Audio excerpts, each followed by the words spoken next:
This video is an update and review on the Burtons BD-300 Cube with a built-in 20-watt amalgam UV. I've been running it for 11 months now, so I feel like I've given it a good enough go to give it a fair and honest review.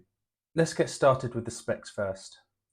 It's got two 110mm inlets, two 110mm outlets. The amalgam UV bulb cuts off when the lid is lifted to prevent any damage from the UV light.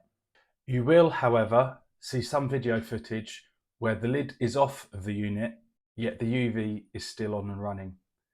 This isn't because my unit has a fault or anything like that, it's just that there's a sensor on the lid and a sensor in the unit which senses if the lid is on or not.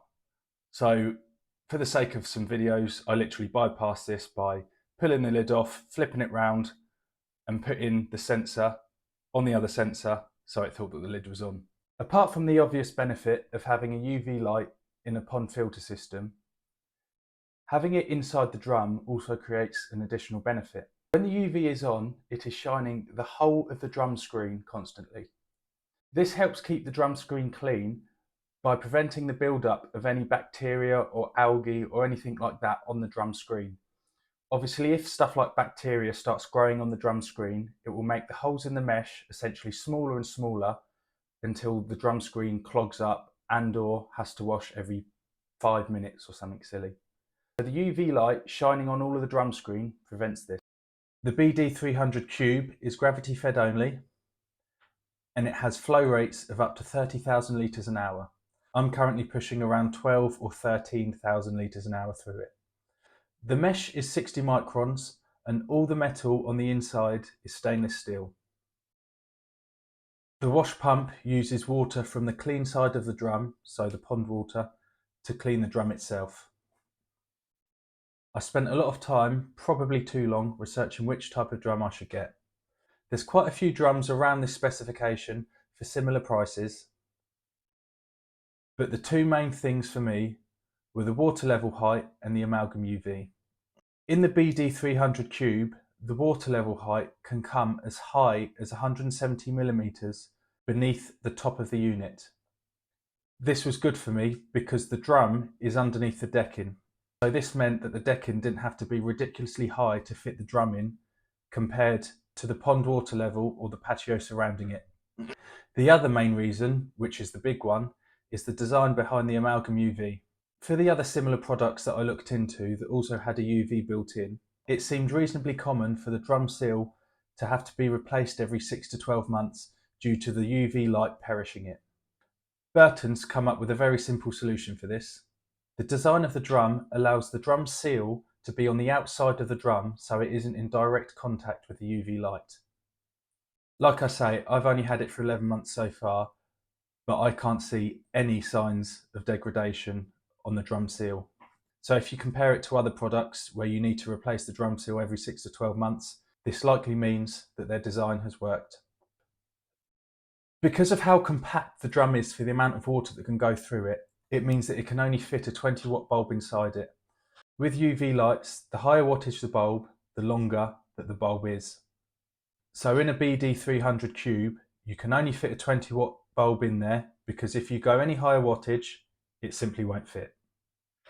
Now for a decent sized pond, a 20-watt UV is probably quite low and won't be able to handle the amount of water to prevent it from turning green.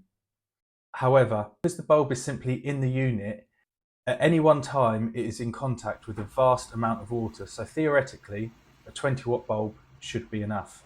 In practice, for my 11,000 litre pond turning over every 50 minutes to an hour, this is largely true. I did, however, end up getting an extra 55-watt UV unit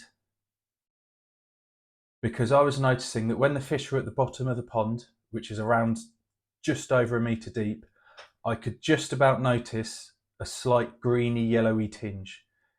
It was so slight that everyone I told, none of them could pick up on it. So it was probably, admittedly, me being pretty anal. But saying that, the 55-watt did fix the issue that I was noticing. In all fairness, it was the pond's first spring, and at the time there was an awful lot of sun on the pond without too much shade.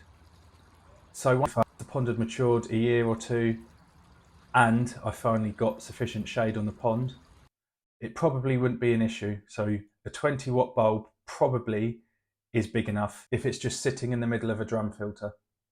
You can also move the float switch up and down like with most drums, depending on where your water level is and how often you want it to clean.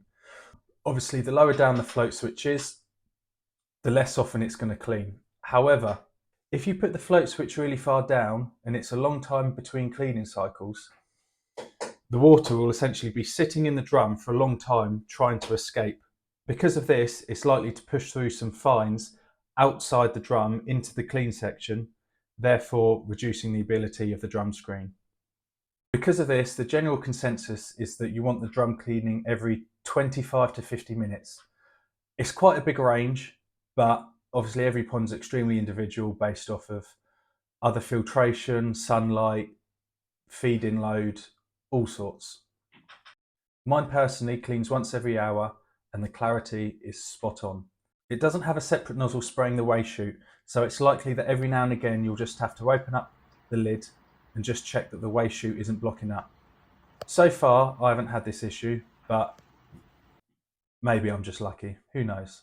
Due to the drum being under my decking, right next to the patio and about 5 metres away from my bedroom window, the noise of the wash cycle was understandably something I was a bit worried about. My decking, to be fair, dampens the sound quite a bit, and I also bought a 20mm bit of Kingspan roofing insulation to dampen the noise even further. I've tried videoing so you can have an idea of how loud it is, but it's so dependent on if the microphone's picking up any other noise, it's impossible to give you a good idea. And also it's impossible for me to really explain. So you can definitely hear it, but at the same time, I've had my bedroom window open and it hasn't woke me up yet. So take from that what you will. Overall, the running and maintenance side of it has been a dream. It was really easy to install and it came with an instruction or explanation booklet. When I picked up the drum filter from Burtons, they did say to me multiple times, if any issues with installing it or anything I don't understand, just give them a call and they'll be more than happy to help.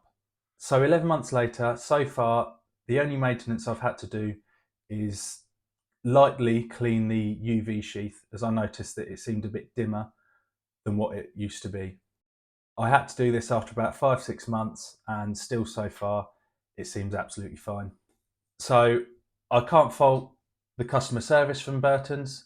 It was Paul who I dealt with at the time, and I cannot fault the unit one bit at all. It does everything that it should.